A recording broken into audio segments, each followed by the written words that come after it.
Hello, good morning students.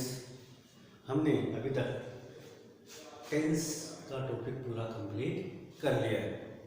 अब हम आगे ग्रामर के इसी क्रम में आज टेंस से संबंधित एक तरह का टॉपिक है, वो हम आज इस कक्षा में पढ़ेंगे। आज का टॉपिक है active voice and passive voice. Active voice और पैसिव वॉइस के बारे में हम पढ़ेंगे। एक्टिव वॉइस क्या होती है, सबसे पहले हम बात करेंगे एक्टिव वॉइस की। Active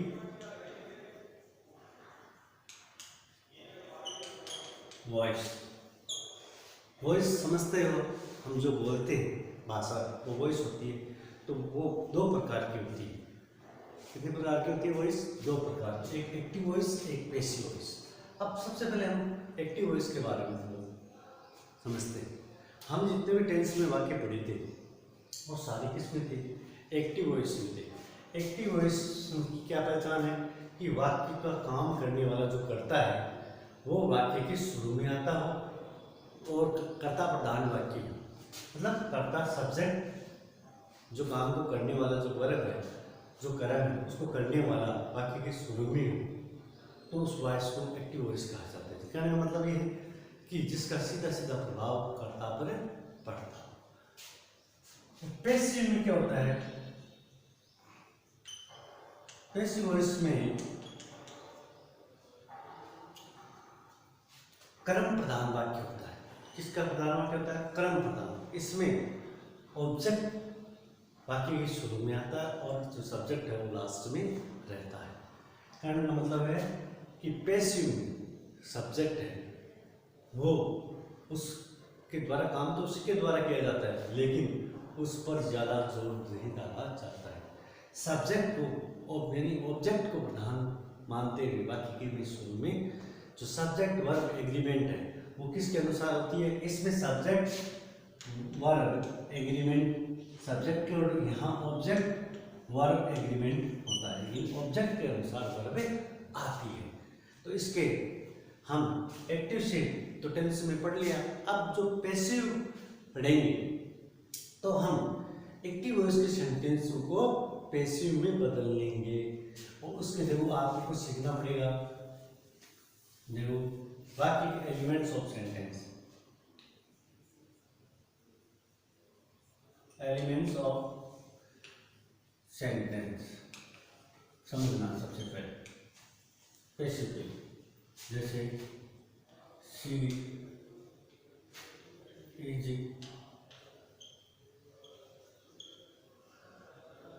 writing a letter now. अब ये बातों को समझना, एलिमेंट्स ऑफ सेंटेंस, इसकी पहचान होगी तो आपको पैसिव बनेगी। देखो एक्टिव वॉइस का वाक्य है, सब्जेक्ट शुरू में आए, देखो कितनी चीजें हैं, इनका ध्यान रखना, पहचान करनी। किस प्रकार पहचान की जाती है ये भी बताया जाता है। ये सब्जेक्ट है, सब्जेक्ट का पता कैसे लगाएं इसके बारे में हम जानकारी प्राप्त करेंगे। सब्जेक्ट को हम इंग्लिश में हु से क्वेश्चन करेंगे, हिंदी में कौन। इसको उठाओ एक बार, इसके स्थान पर हु कर दो, who is writing a letter now. अब वह कौन पत्र लिख रहा है, हिंदी से करो तो सी लिख रही है, सी की जगह चलो नाम लिख लेते हैं, सीता लिख दिया। सीता इज, कौन लिख रही है? सीता लिख रही है। तो हु के द्वारा या कौन के द्वारा सब्जेक्ट का पता लगता है। किसका? सब्जेक्ट। सब्जेक्ट का पता लग गया। हर एक सेंटेंस में वर्ब के से पहले कौन बैठा दो, जो जवाब आएगा वो अपना क्या होगा? सब्जेक्ट होगा। वो क्या होगा? सब्जेक्ट। सब्जेक्ट का पता लगा लिया।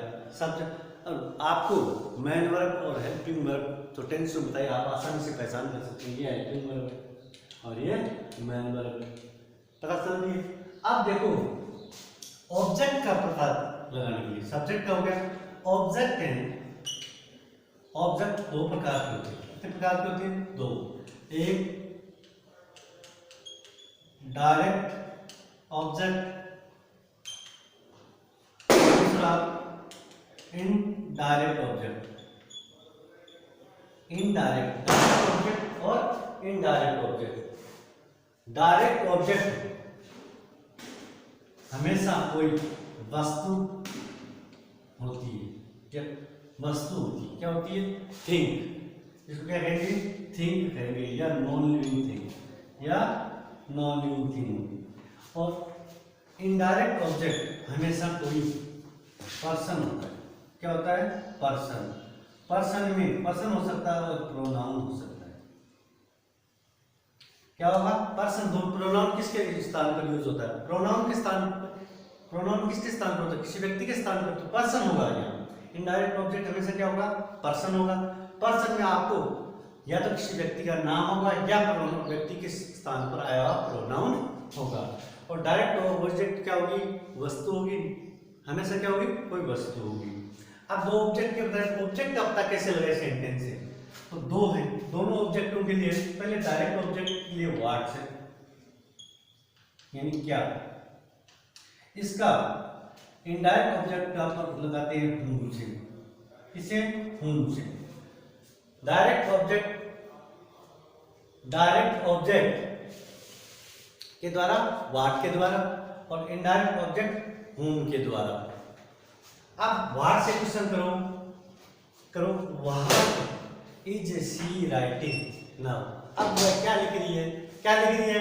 पत्र लिख रही है। तो ये क्या हो गया? Direct object. क्या हो गया? Direct object. अब इनडायरेक्ट ऑब्जेक्ट का example low. She gave me a book yesterday। ये एग्जाम्पल ले लो। इसमें देखो सब्जेक्ट हो गया, मैन वर्ब हो गई। अब देखो देती है, क्या देती है? पुस्तक देती है। तो क्या हो गया? Direct object. और किसको देती है? हूम मानी किसको। हूम का अर्थ होता है किसको, प्राप्त करता होता है, हमेशा रिसिपिएंट होता है, प्राप्त करता। तो किसको देती है? मुझे देती है। ये क्या हो गया? इनडायरेक्ट ऑब्जेक्ट हो गया। डायरेक्ट ऑब्जेक्ट ये टिपिकल चीज है इसमें। डायरेक्ट और वाक्य में जब दो ऑब्जेक्ट हो, डायरेक्ट और इनडायरेक्ट। ये देखो प्रोनाउन है नहीं, आप ऐसे भी पहचान कर सकते हो। यदि प्रोनाउन है वो चीज को प्राप्त करता भी होता है। ये बुक किसको प्राप्त हुई है? मुझे प्राप्त हुई है। She gave me a book. तो ये हमेशा प्राप्त करता होता है और हमेशा प्रोनाउन या पर्सन होता है। डायरेक्ट ऑब्जेक्ट वस्तु है नहीं है? वस्तु होगी। अब लास्ट में adverb. Adverb of time, adverb of place. Adverb कई प्रकार की होती है। आपने एडवर्ब वो भी देखी है जिसको आपको टेंस में दिखाएंगे, वो तो है ही है। और पहले से एडवर्ब का ध्यान रखना है, उसका पता वेयर से लगा देना। किसका लगाओगे? वेयर से। ठीक है। तो ये आपको लगा कल टाइम एडवर्ब होगी, एडवर्ब टाइम एडवर्ब। अब इस प्रकार आपने देखा कि सब्जेक्ट का पता हो के माध्यम से वर्ब काम का होना पाया जाता है। इनडायरेक्ट ऑब्जेक्ट व्हाट के द्वारा, और डायरेक्ट ऑब्जेक्ट व्हाट के द्वारा, इनडायरेक्ट ऑब्जेक्ट whom या किसको के द्वारा क्वेश्चन कर सकते हैं। अब आपको मैं 2-3 बार पहचान करके बताता हूँ।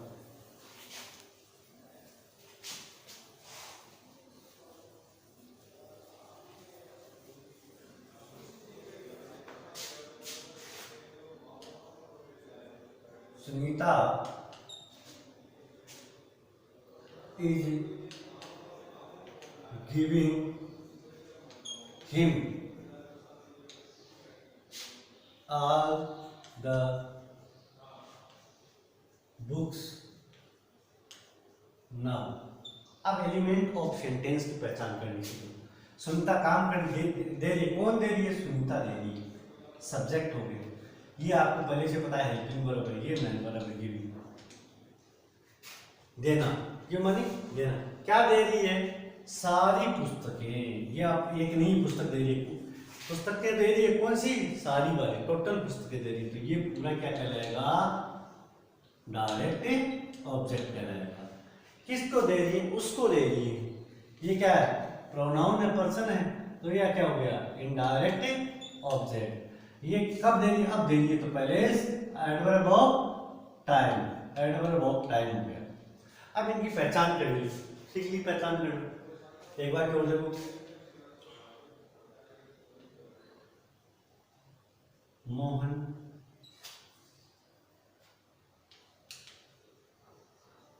teaches us Hindi every day। अब देख लो इसका, बताओ मोहन, अब मैन वर्ब कौन सी है? टीच माने पढ़ाना, ना ने दे दिए, ये होगी मैन वर्ब। पढ़ाना, मैन वर्ब की सबसे पहले पहचान करनी है, उसके बाद भी इससे क्वेश्चन करो, कौन पढ़ा रहा है? मोहन पढ़ा रहा है। किसको पढ़ा रहा है? किसको? हमें पढ़ा रहा है, इनडायरेक्ट ऑब्जेक्ट। क्या पढ़ा रहा है? हिंदी पढ़ा रहा है, डायरेक्ट ऑब्जेक्ट। कब पढ़ा रहा है? रोजाना पढ़ा रहा है, तो यह हो गया एडवर्ब ऑफ टाइम। ठीक है, अब कोई दिक्कत नहीं है, मेरे साथ दो और वाक्य में साथ साथ करते रहेंगे।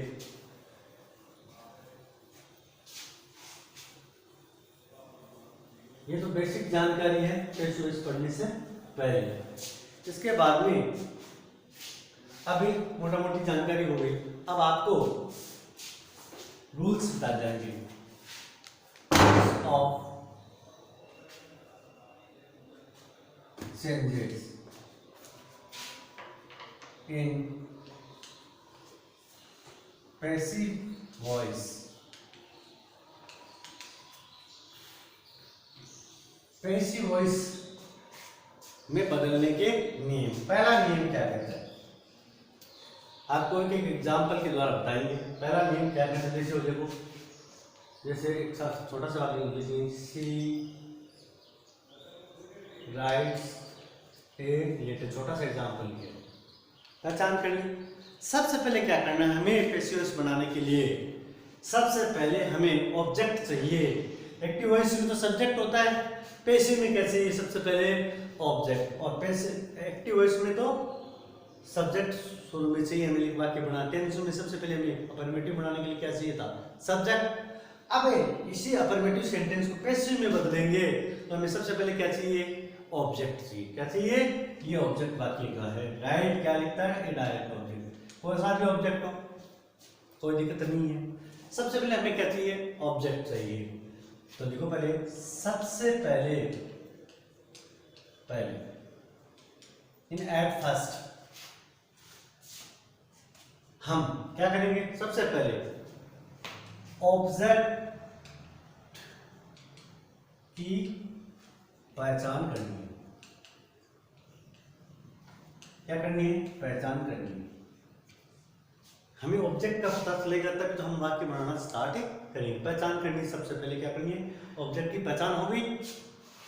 पहचान होने के बाद हमें उस शब्द को देखना है कि डायरेक्ट ऑब्जेक्ट है तो कोई वस्तु होगी, उसका कोई प्रोनाउन चेंज नहीं करना, परंतु यदि वो इनडायरेक्ट ऑब्जेक्ट है तो उसका प्रोनाउन भी चेंज करना है। जैसे शी हेल्प्स मी, ये देखो हेल्प मन सहायता करना, मैन वर्ब होगी। कौन सहायता करती है? सब्जेक्ट किसकी करती है? मेरी करती है। तो ये क्या हो गया? इनडायरेक्ट हो, तो प्रोनाउन है। अब इसको यदि हम सब्जेक्ट बनाएंगे तो सब्जेक्ट की पावर भी डालनी पड़ेगी इसमें, समझ में आएगी? तो देखो, सबसे पहले ऑब्जेक्ट की पहचान होगी, या तो डायरेक्ट ऑब्जेक्ट होगा या इनडायरेक्ट ऑब्जेक्ट होगा। यदि डायरेक्ट, यदि डायरेक्ट ऑब्जेक्ट है तो उसको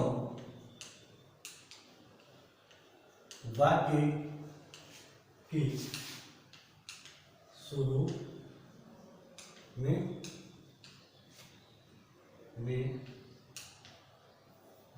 बिना बदले, बिना कोई परिवर्तन, के लिखना है। होगी बात एक कि यदि डायरेक्ट ऑब्जेक्ट है वाक्य की शुरू में तो उसमें कोई परिवर्तन नहीं करना है और उसको लिख देना है वाक्य के शुरू में। तो शुरू का नियम है कि पहला अक्षर कैपिटल आता तो कैपिटल के रूल्स फॉलो करना है। लेकिन यदि ऑब्जेक्ट इनडायरेक्ट ऑब्जेक्ट हो, इनडायरेक्ट ऑब्जेक्ट हो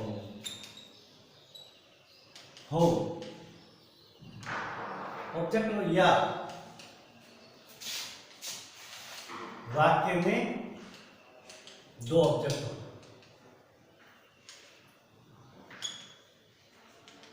या फिर क्या हो और डबल ऑब्जेक्ट का वाक्य हो। जैसे तो सिंगल ऑब्जेक्ट का, दूसरा देखो सी गेव मी ए बुक, ये डबल ऑब्जेक्ट का है।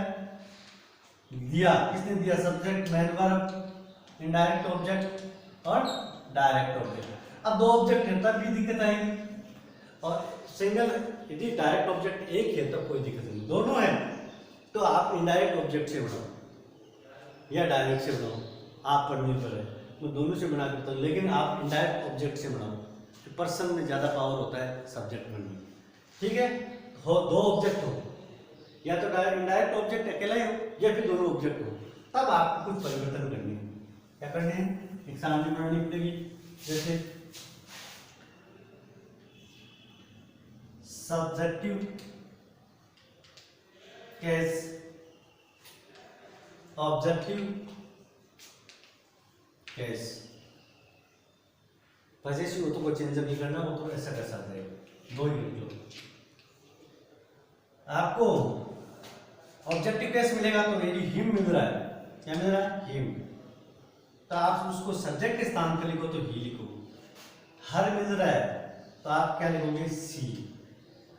आपको मी मिल रहा है तो क्या लिखोगे? आई। आपको अस मिल रहा है तो क्या लिखोगे? वी। आपको देम मिल रहा है तो आप क्या लिखोगे? दे। आपको इट लिख रहा है तो आप क्या लिखोगे? इट लिखोगे, ठीक है। मोटा मोटी आगे करने का मतलब है आपको उसका केस में परिवर्तन करना है। यदि आप उस इनडायरेक्ट ऑब्जेक्ट यदि प्रोनाउन है, पर्सन हो तो कोई दिक्कत नहीं, वैसा का वैसा आ जाएगा। यदि वो क्या है, कोई प्रोनाउन है तो आपको उसका केस भी बदलना पड़ेगा। तो देखो डायरेक्ट ऑब्जेक्ट है हो तो उसको सब्जेक्टिव केस में बदलकर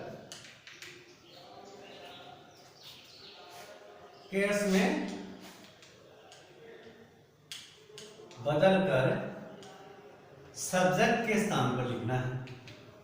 सब्जेक्ट के स्थान पर लिखना है, यानी उसको सब्जेक्ट बना लिया। करने का मतलब है आपको सबसे पहले मैंने क्या लिखा है? सबसे पहले ऑब्जेक्ट की पहचान करनी है। क्या करनी है? ऑब्जेक्ट आपको पता है दो प्रकार के। यदि डायरेक्ट ऑब्जेक्ट हो तो उस वाक्य को वाक्य की शुरू में बिना कोई परिवर्तन के लिखना है। यानी ए लेटर तो ए लेटर आ जाए, ऑल द बुक्स है तो ऑल द बुक्स आ जाएगा। कोई भी थिंग हो वो शुरू में वैसी आ जाएगी, कैपिटल में लिखी जाएगी पहला अक्षर।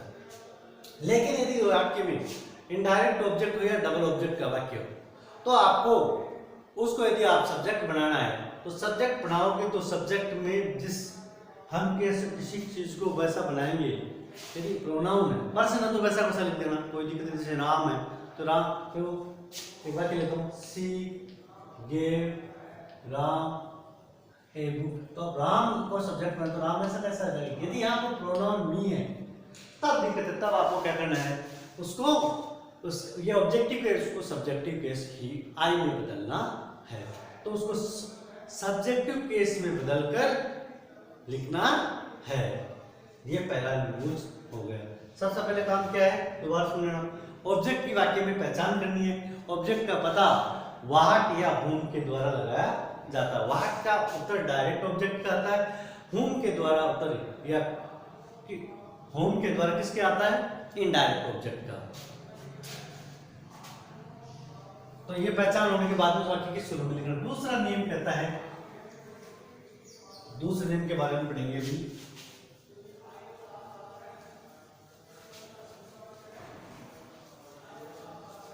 आपको पता है दूसरा नेम 2 नंबर किसका होता है? हेल्पिंग वर्ब और मेन वर्ब का होता है। तो देखो हेल्पिंग वर्ब समझ करिए, हेल्पिंग वर्ब संबंधी चेंजेस या परिवर्तन।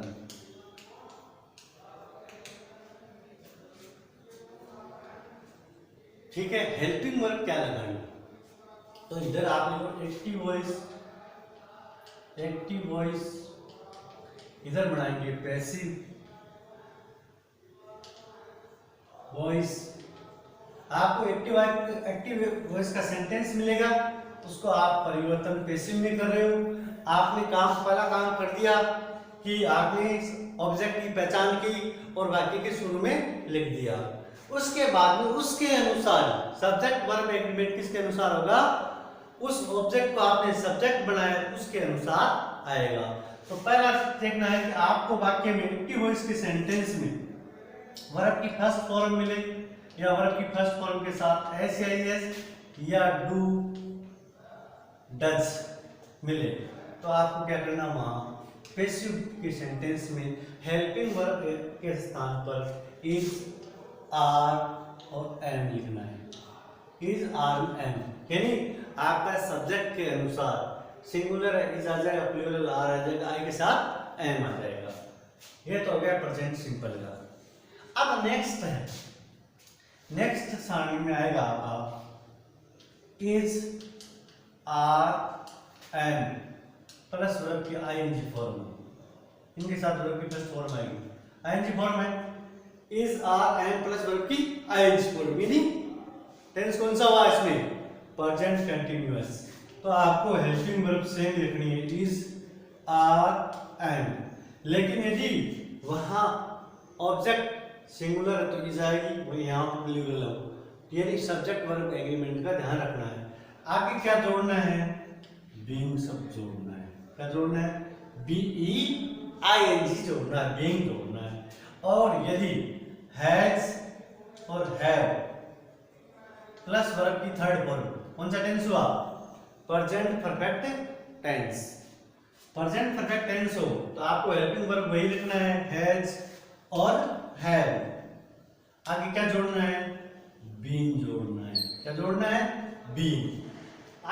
एक ये भी नियम काम करता है, आईएनजी फॉर्म जिस टेंस में आती है उसके वो तो हेल्पिंग वर्ब सेम नहीं कि बीइंग जोड़ना। जहां थर्ड फॉर्म आती है हैव, हैज और हैड, आपके वाक्य दिखे तो वहां हेल्पिंग वर्ब वही रहेंगे, उसमें क्या आ जाएगा? बीइंग आ जाएगा। और प्रेजेंट परफेक्ट कंटीन्यूअस टेंस की पैसिव नहीं बनती है। और उसके बाद पास्ट सिंपल देख लो, V2 वर्ब की सेकंड फॉर्म दिया, डिड प्लस से वर्ब की फर्स्ट फॉर्म वाक्य में हो नेगेटिव में तो आपको क्या करना है? वाज और वर करना है। क्या करना है? वाज और वर, एक वचन के साथ वाज और बहुवचन के साथ वर का यूज करना है। और वाज वर प्लस वर्ब की आईएनजी फॉर्म, ये कौन सा टेंस हुआ? Past continuous. Past continuous tense हो तो वही सेम हेल्पिंग वर्ब वाज और वर प्लस क्या आ जाएगा? बीइंग आ जाएगा आईएनजी फॉर्म में, तो बीइंग। और हैड हो तो हैड प्लस वर्ब की थर्ड फॉर्म यानी पास्ट परफेक्ट, तो हैड प्लस बीइंग आ जाएगा। आगे यानी प्रेजेंट के बता दिया आपको तीन पास्ट के, यानी वर्ब की फर्स्ट फॉर्म के साथ एस, फर्स्ट फॉर्म आती है एक वचन करता है, एस किसके साथ आता है? सिंगुलर सब्जेक्ट के साथ। डू यूज आता है पर्सनवाचक के नेगेटिव। तो आपको वहां क्या करना है? इज, आर और एम करना है। दोनों आता है present continuous tense, is, are, am plus verb क्या है? वर्ब। तो आपको इज, आर, एम का इज, आर, एम रखना है, आगे क्या जोड़ना है? बीइंग जोड़ना है। और हैज और हैव प्लस वर्ब की थर्ड फॉर्म है तो आपको हैज और हैव प्लस बीइंग जोड़ना है।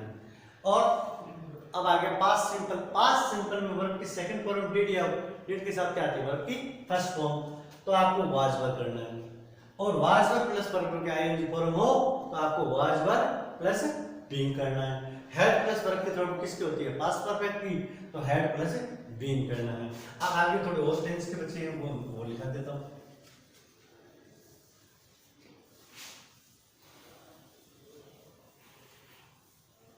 अब फ्यूचर के देख लो, फ्यूचर सिंपल विल और शैल प्लस वर्ब की फर्स्ट फॉर्म आती है हेल्पिंग वर्ब और मैन वर्ब। तो आपको क्या करना है, विल और शैल को वैसा का वैसा रखना है, यानी वही फर्स्ट पर्सन के साथ शैल और सेकंड और थर्ड पर्सन के साथ विल करना। आगे जोड़ना क्या है, बी। हेल्पिंग वर्ब चेंज नहीं, आपको क्या जोड़ना है, बी। और फ्यूचर कंटिन्यूअस की पैसिव नहीं बनती है, सिर्फ बनती है फ्यूचर परफेक्ट की। तो क्या होगा, विल और शैल प्लस हैव प्लस वर्ब की थर्ड फॉर्म, ये फ्यूचर परफेक्ट हो गया। विल हैव और शैल हैव प्लस वर्ब की थर्ड फॉर्म। तो आपको क्या करना है, विल हैव और शैल हैव सेम रहेगा, प्लस हैव ये तो रह गया। आपको क्या जोड़ना है, हैव तो क्या जोड़ना है, बीइंग, यानी आईएनजी फॉर्म है तो बीइंग। थर्ड फॉर्म हैज या हैव या हैड हो तो क्या जोड़ना है आपको, बी। अब आ गया टेंस का काम। अब कोई मॉडल हो, कोई भी मॉडल, जैसे देखो मिल मॉडल भी होता है, शैल भी मॉडल होता है, मे होता है, कैन होता है, वुड होता है, शुड, माइट, कुड,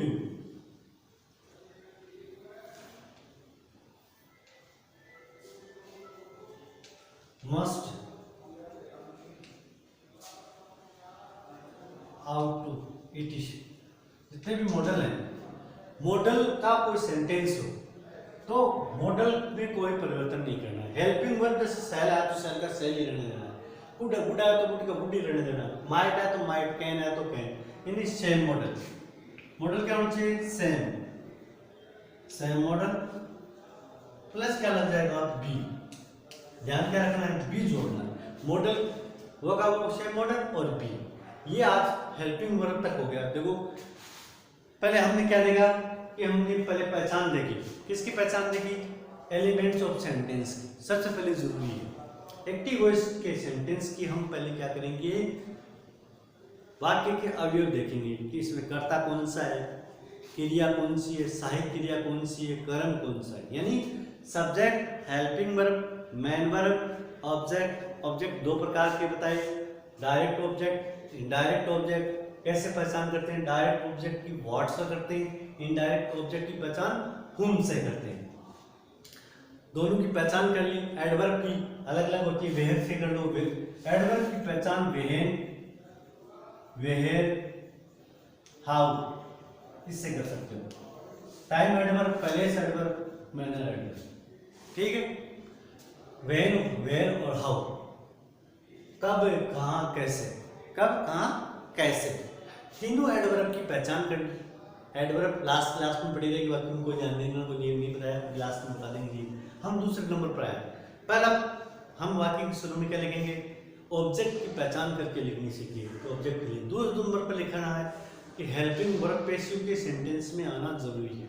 तो हेल्पिंग वर्ब के बारे में बताया आपको। प्रेजेंट सिंपल के एक्टिव वॉइस के वाक्य में कोई हेल्पिंग वर्ब नहीं होती अफर्मेटिव सेंटेंस में, तो आपको फिर भी लगानी है। कौन सी बताई थी, इज, आर, एंड। आपने जो भी सारणी लिखी आज, उसको ढंग से 2 बार पढ़ना है, अच्छे ढंग से याद करनी है। सारणी तभी बताइए, सारणी आएगी तब कोई दिक्कत नहीं होगी। हाँ, बाद में आपको बताया कि हमने हेल्पिंग वर्ब की कैसे पहचान करनी है, मैन वर्ब की पहचान करके किस प्रकार लेना है, वो पूरा डिटेल आपको दे दिया गया है। आप अगली जो मैन वर्ब के बारे में, हेल्पिंग वर्ब हो गया है, अब मैन वर्ब के बारे में अगली क्लास में पढ़ेंगे। Thank you.